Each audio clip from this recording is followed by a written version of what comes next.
tey ndaje la bu mag bu nga xam ne suñu organisation syndicale moo ko organisé mu nekk nag ñaareel bi yoon ñu di ko def ndax ñu ngi ko tàmbali daaw bi ñu na dajale l'ensemble des délégations d'enseignants yu jógee ci gox-goxaan Sénégal yëpp les 46 départements Sénégal yëpp ñu daje ci benn localité waxtaan saafonte xamante nekk en communion mu nekk lu neex ñu jóge fi ak mbégte ren nag ñu def ko Thiès Thiès nag dafa am particularité ndax Thiès ville Carrefour la Thiès c'est la capitale de la revendication Thiès capitale du mouvement du syndicalisme Thiès également jàpp naa ne ci histoire politique du Sénégal sur le plan syndical Thiès am na lu mu fi joué surtout avec le feu Ibrahima Sarr avec les cheminots kon tey bu yàlla defee ñu ñëw fii tey Thiès donc dañ koy rafetlu loolu saluer également toute la population de Thiès tous les enseignants également de Thiès qui se sont mobilisés mais également saluer tous les enseignants membres du syndicat qui se sont déployés à travers le pays pour venir également honorer le syndicat loolu lu rafet la loolu la ñuy def vraiment loolu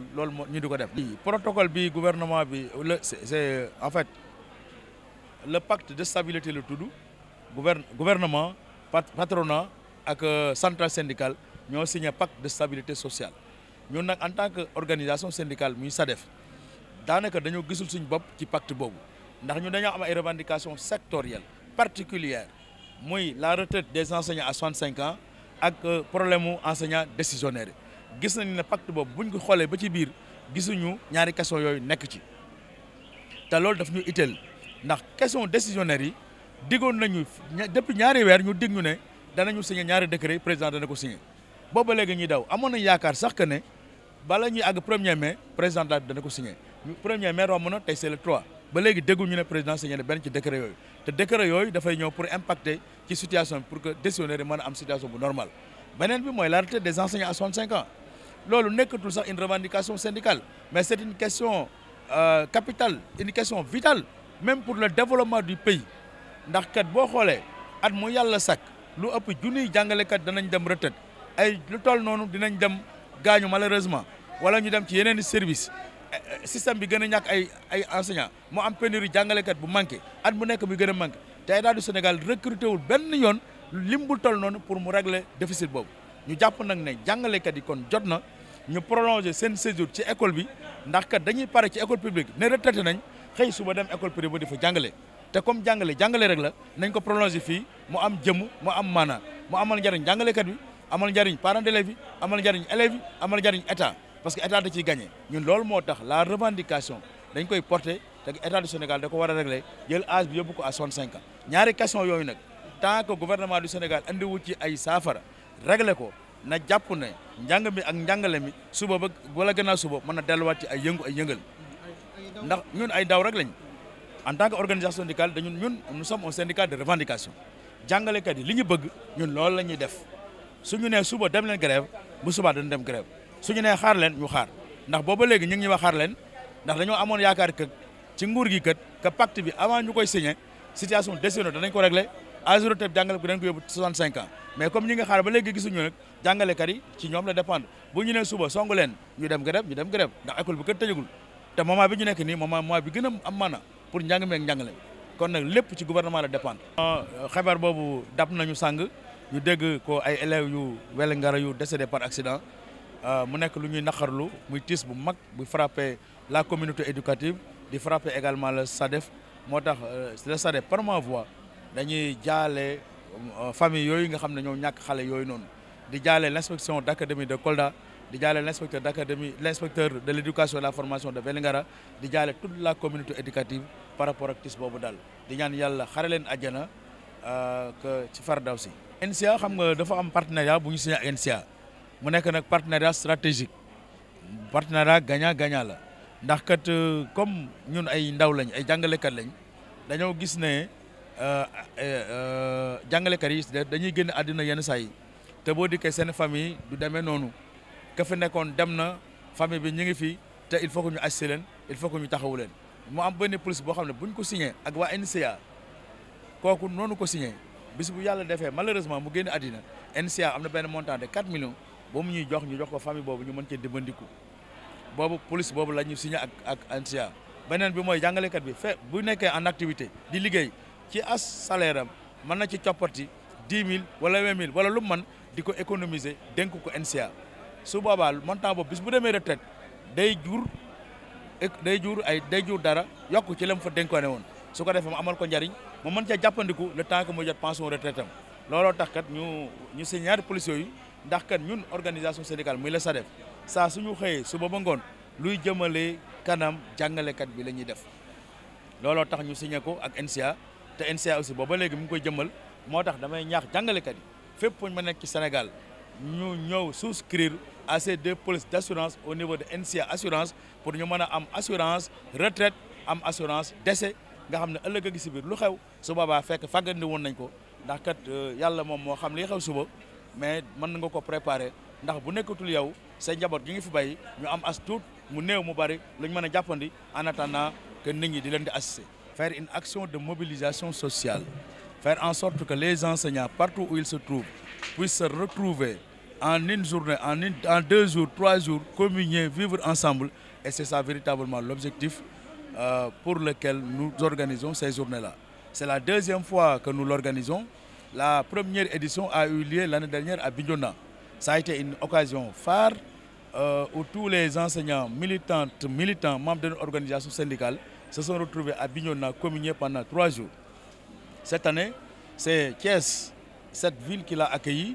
Thiès également une ville symbolique, une ville chargée d'histoire, au regard de son passé glorieux et de l'histoire également des anciens de Thiès qui ont fait des actions sur le plan syndical.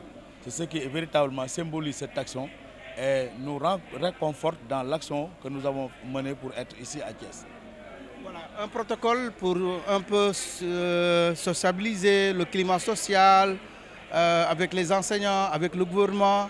Vous dites qu'il y a des petites incompréhensions qui ne sont pas encore levées et que vous, en tant que syndicaliste, vous souhaiteriez que ça soit levé avant d'adhérer. Est-ce que vous pouvez revenir sur votre discours? Oui, il faut dire que le pacte effectivement a été signé par le gouvernement, les centrales syndicales et le patronat. C'est une chose que nous saluons dans la mesure où nous pensons que dans un pays, on doit travailler à rendre stable le système social. Et si le gouvernement et le patronat et les centrales syndicales se rencontrent et signent un pacte, donc nous saluons. Cependant, nous avons des préoccupations particulières. Raison pour laquelle ce que le gouvernement, les centrales syndicales et le patronat a signé et qui doit être un pacte pour nous ne nous engage pas en fait, dans la mesure où nous avons des préoccupations propres à notre secteur qui ne sont pas prises en compte par ce pacte-là. Ces préoccupations, vous les savez, c'est la question relative au statut des enseignants décisionnaires.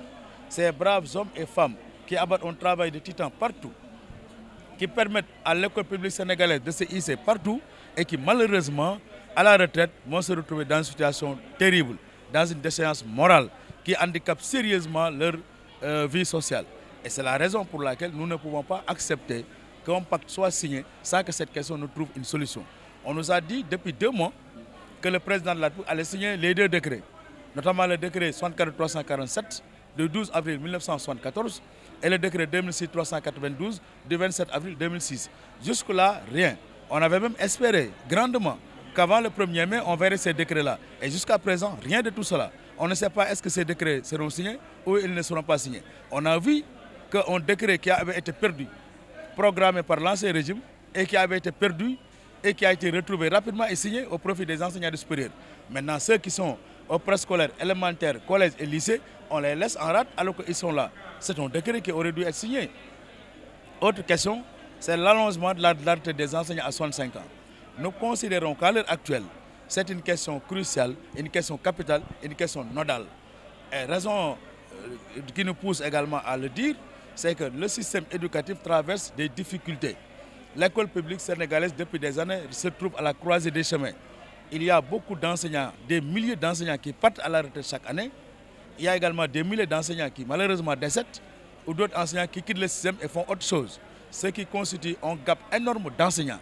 Ce qui fait que la pénurie d'enseignants que nous avons chaque année augmente d'année en année. Et l'État malheureusement ne recrute pas d'enseignants conséquents. C'est pourquoi nous avons envisagé comme mesure palliative d'allonger l'âge de la retraite des enseignants pour permettre et à l'État de gagner et aux enseignants et également aux parents d'élèves et aux élèves. Bref, permettre à tout un chacun d'en gagner. Et de ce point de vue, c'est la seule et unique solution pour laquelle que nous envisageons qui pourra permettre à l'école publique sénégalaise d'aller de l'avant et véritablement de se retrouver son liste d'antan. Mais c'est vrai, nous présentons nos condoléances aux familles éplorées suite au décès accidentel de ces élèves-là, ces tout petits. Et nous demandons aux tout-puissants de les accueillir au paradis. C'est une grosse perte pour l'école sénégalaise, c'est une grosse perte pour ces familles.